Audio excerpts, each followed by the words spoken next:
Dans cette école, on ne reste pas assis sur sa chaise. Dès la 3e, les apprentis mettent la main à la pâte et passent 80% de leur temps en entreprise. Futurs plombiers, chaudronniers ou serruriers, les formations ne manquent pas.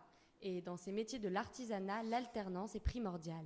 Le BEP c'est bien à l'école quoi, mais après quand un patron vient te chercher, forcément si tu sais pas travailler de tes mains et que tu sais juste écrire et donner des calculs, ça va pas marcher quoi. Déjà j'aimais pas trop la seconde générale, le fait d'être en cours tout le temps et du coup d'être en apprentissage, d'être déjà dans la vie en fait, ça m'intéressait beaucoup.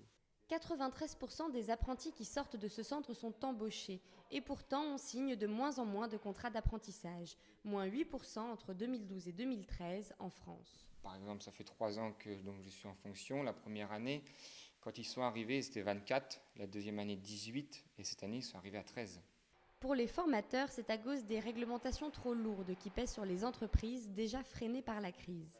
De prendre aujourd'hui un jeune en formation qui sort de l'apprentissage, que ce soit chez nous ou d'un autre lycée, c'est un investissement parce qu'il n'est pas encore autonome à 100%. Et par contre, il paye des charges à 100%, comme un salarié normal. Quand les jeunes sont en formation, l'entreprise doit maintenir le salaire et l'entreprise continue à verser la paye du jeune, alors que le jeune n'est pas en entreprise.